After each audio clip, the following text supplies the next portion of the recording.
Greetings everyone, thank you for watching my previous video on the Taoist invisibility spell. I'd like to continue our magical journey into the world of Taoist occultism by taking a good look at the three pure ones, otherwise known as the three divine teachers or the three purities. They consist of three enthroned mystical figures who not only sit at the top of the Taoist pantheon of gods and deities, but they are actually above the hierarchy of gods, each holding a sacred object that relates to their respective role. They are viewed as the Tao Trinity. Each of them represent a heaven and a deity, and they are considered the most sacred celestial powers in all of Taoism. The three pure ones are also seen as pure manifestations of the Tao. They each represent the divine nature of all living entities, past, present, and future, and give origin to all sentient beings, the lords of heaven, earth, and man. The Tao produced one, Wu Ji, the non-dualistic infinity. One produced two, Tai Ji, known famously as the yin and yang. From two came three, and from three came everything, eventually creating what the Taoists call the 10,000 things, consisting of the animal kingdom, the elements, and life itself. These 10,000 things cannot come into being without the three pure ones. In some Taoist sects, they are also representative of the body's three energies known as Qi, life force, Jing, essence, and Shen, spirit, whilst other traditions relate them to the body's three dantians: the upper dantian located in the head, just above the eyebrows, the middle in the heart, and the lower in the navel area. Inner alchemy is influenced quite a bit by these three divine teachers, and I'm going to tell you a little bit about each one. The Jade Pure One rules over the first heaven, known as Yu Qing. The second heaven, named Shangqin, is ruled by the Supreme Pure One, and the third heaven, called Taiqing, is ruled by the Grand Pure One. Usually, when you see Taoist robes, the symbolism of the three pure ones will be at the highest point on the robe to show how important they are in the tradition. One thing that is very important to keep in mind here: as people, we personify gods and we give them human appearances. I want you to look past the three seated men and think of them more as energy, stages of creation, avatars of Taoism, ideas, and concepts. The three pure ones consist of the Jade Pure One, Yuan Shi Tianzun, the Supreme Pure One, Ling Bao Tianzun, and the Grand Pure One, Tao Di Tianzun. Starting with the Jade Pure One, limitless, eternal, the source of all truth and without form, the Lord of primordial beginning, representing the first phase of creation. He is the ruler of the first heaven and the ruler of heaven and earth. He resides within the heaven of jade purity and is believed to have formed spontaneously at the beginning of the universe as a result of merging pure qi, thought to have been created from breath. The mythology states that the Jade Pure One was born before the time of the Taiji. He existed in an era that the Taoists call the chaotic era. The basic fundamentals of yin and yang did not exist just yet, and reality, if you could call it that, was a dark, empty void which had no substance or form, essentially an ethereal place of nothingness. All of the three pure ones are in charge of different kinds of qi. The Jade One rules over heavenly and universal energy. The Jade Pure One is thought to have created the first ever writing system, whilst observing the shifting patterns of energy and casting the patterns in gold on jade tablets. Some view him as an administrator of heaven and as a teacher who is the source of all learning. The Jade Pure One is seen as the first author of Taoist scriptures. He rules over Yu Qing, which is found in the Jade Mountain. It is thought that the Jade Pure One is in control of everything that happens here on earth and in heaven. He transports Taoist teachings to his students, who are lesser deities, and these lesser gods then pass down the knowledge and information to us, mankind. He is also known to emit a really colorful energy, which radiates outward similar to that of a vivid rainbow. He is often compared to another Taoist god, Pongu. I've talked a little bit about Pongu before. He is viewed as a creation deity that emerged from a cosmic egg. You can see the relations with the egg representing the seed of all life, the first stage of creation. In the depictions, the Jade Pure One is usually shown seated on an elaborate throne, dressed in Taoist priest attire, kind of like me, holding either a jade report tablet to show his background as a writer and teacher, or a pearl to show his role in the creation of all things. So it's great to know the mythology and the correspondences, but we still need to apply this to our ritual practice so we can make it useful. As a Taoist folk magician, mythology shouldn't be the be-all and end-all of everything. All three of these god energies are benevolent, and they are here to help mankind in whatever way they can. It's up to us to find ways in which they can be helpful.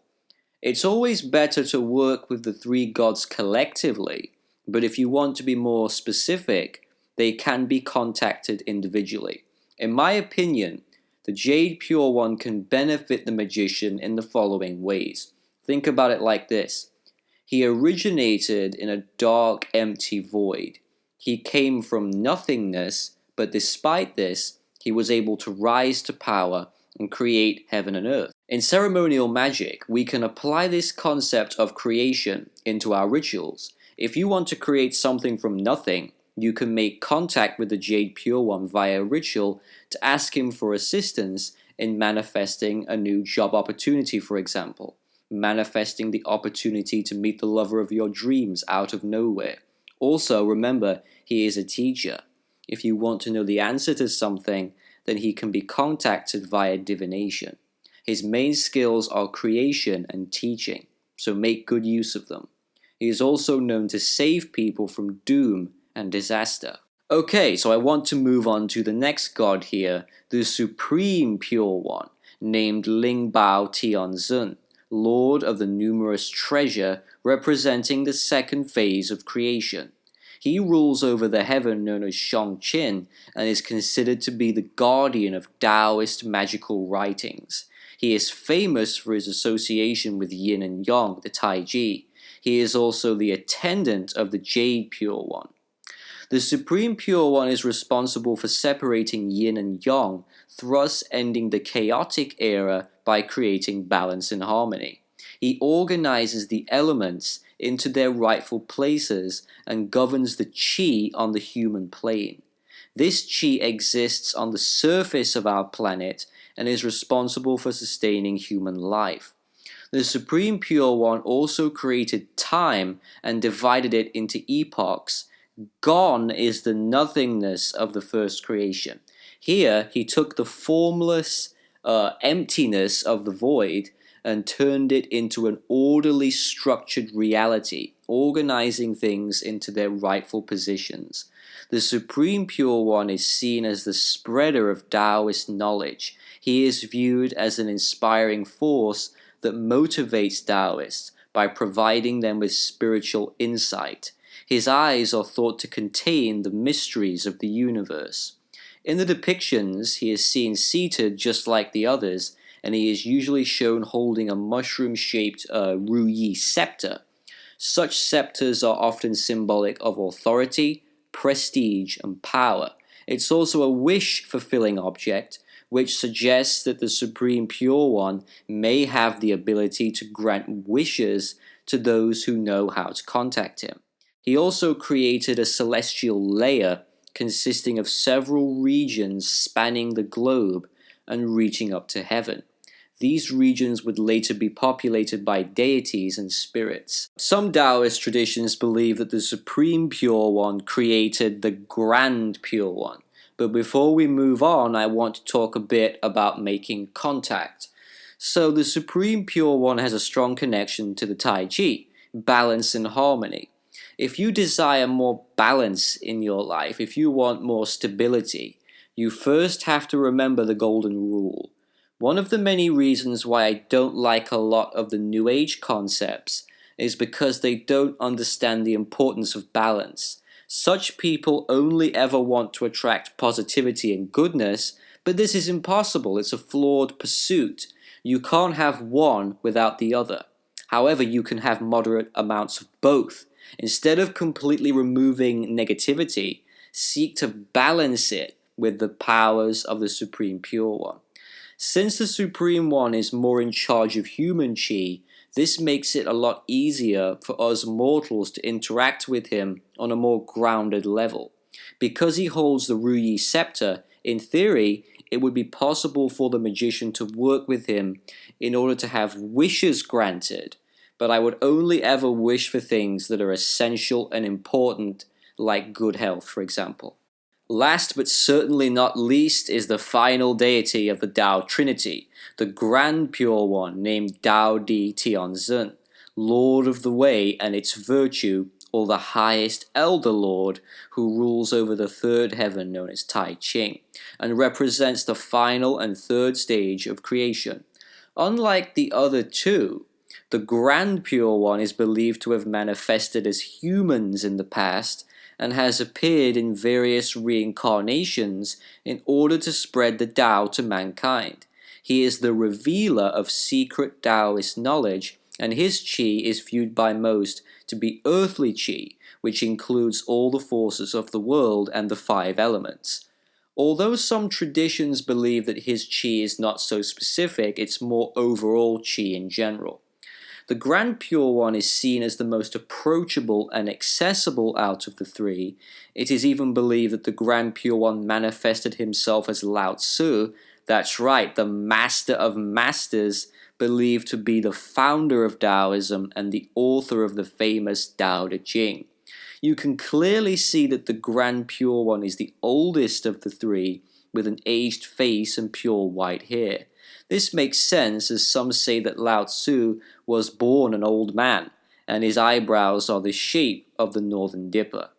The Grand Pure One is known for his active participation in the human realm by showing up in Chinese society to make a real-world difference to human affairs. In the depictions, the immortalized Grand Pure One is often shown with two other people to highlight his majestic appearance. He is also known for carrying a fan representing the completion of the universe. This is one of the reasons why I love fans. Obviously, Kong Ming carries a feather fan, but think of it like this. These three primordial forces are viewed as the most important entities in Taoist thought. The last stage of creation, meaning the last building block of reality, is represented as a fan. That's how important fans are in Taoism, but also how important they are in Chinese culture in general. And I would say because Tao Di, the Grand Pure One, his chi, in my opinion, is not as specific. I think it's more general. So you can work with him on almost any level and get results. I think whenever you're talking about something like the Grand Pure One, who is such a huge, expansive, cosmic force, and you can't really define him and say this is him, this isn't him. He is extremely general, and I think that that works very, very well if you have multiple different Taoist practices. So say, for example, if you're a necromancer, but at the same time you also are a weather magician, and you want to do some divination. I think the Grand Pure One is able to blend into all these different categories of magic because he is the overseer. That's the way I see him. He oversees all of Taoist magic. So I think you can apply him to any kind of ritual, and that would work just fine. So thanks a lot for watching this, everybody. I hope it's been informative for you. I'll be back soon for more Taoist magic. Take care.